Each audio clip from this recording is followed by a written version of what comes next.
Is Mount Rushmore worth visiting? We arrived expecting to see one of America's most recognizable landmarks, but what surprised us was that there was much more to the experience than simply taking a picture of four presidents carved into a mountain. From walking part of the Presidential Trail to watching the monument illuminate after dark, our evening with Mount Rushmore became one of the highlights of our visit to South Dakota. Welcome back to Got the Magnet. We don't just go places, we go places on the way to places. Today we're taking you along on our visit to Mount Rushmore National Memorial. Mount Rushmore is located in the Black Hills of South Dakota near the town of Keystone. As you drive through the Black Hills, the scenery helps build the anticipation. Then, depending on the direction you're coming from, you may suddenly catch your first glimpse of the monument through the trees. Even though we had seen Mount Rushmore countless times in photographs and on television, seeing it in person was completely different. There is no entrance fee to visit Mount Rushmore, but there is a fee to use the memorial's parking garage. One helpful thing to know is that your parking receipt includes an annual Mount Rushmore parking pass.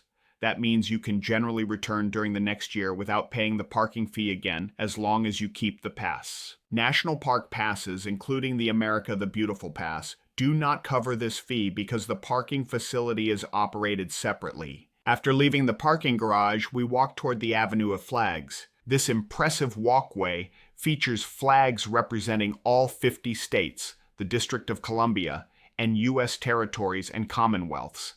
At the end of the walkway, the four presidents come fully into view above the Grand View Terrace. This is one of the best places to stop for the classic Mount Rushmore photograph. The four presidents represented on Mount Rushmore are George Washington, Thomas Jefferson, Theodore Roosevelt, and Abraham Lincoln. George Washington represents the birth of the United States. Thomas Jefferson represents the country's growth and expansion. Theodore Roosevelt represents the development of the nation and its growing influence in the world. And Abraham Lincoln represents the preservation of the Union. Sculptor Gutzon Borglum began the project in 1927. Work continued for 14 years, ending in 1941.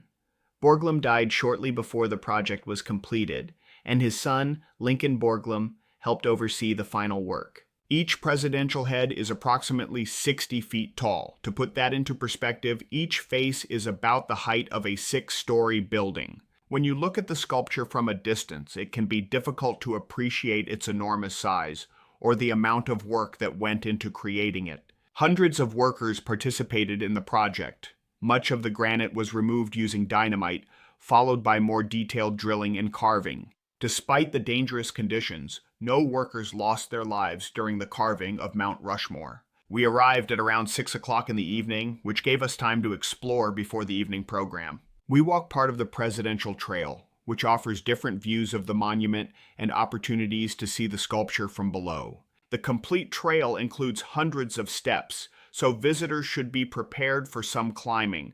Certain portions are more accessible than others, and you do not have to complete the entire trail to enjoy some excellent views. Since we also wanted to attend the evening ceremony, we only walked part of the trail. If you have enough time and are comfortable with stairs, the trail offers a completely different perspective from the one at the Grand View Terrace. We also spent time looking through the exhibits and watching the film about Mount Rushmore. The museum explains why these four presidents were selected, how the monument was designed, and what it took to carve the faces into the granite. This part of the visit added important context. Without it, Mount Rushmore might feel like just a quick photo stop. Learning the story behind the monument made our experience much more meaningful. As daylight started to fade, people began gathering in the outdoor amphitheater for the evening program. The presentation lasted approximately 40 minutes and included information about the history and meaning of Mount Rushmore. The atmosphere changed as it became darker. Earlier in the evening, everyone was moving around, taking pictures and exploring, but as the program began, the crowd grew quiet and focused its attention on the monument. Then came the moment everyone had been waiting for, the illumination of Mount Rushmore. The crowd stood together and sang our national anthem, the Star-Spangled Banner. It was amazing to hear everyone singing as one, without needing the lyrics displayed on a screen. As the final notes of the anthem filled the amphitheater, the light slowly illuminated the four presidents against the dark sky. When the anthem ended, we looked up and saw the completed illumination. The entire monument seemed to take on a completely different appearance. Seeing Mount Rushmore illuminated at night was very different from seeing it during daylight. The darkness surrounding the mountain made the faces stand out dramatically against the granite. For us, this moment alone made it worthwhile to stay for the evening program. One of the most memorable parts of the ceremony was the flag retreat. Current and former members of the United States military were invited to come down to the stage.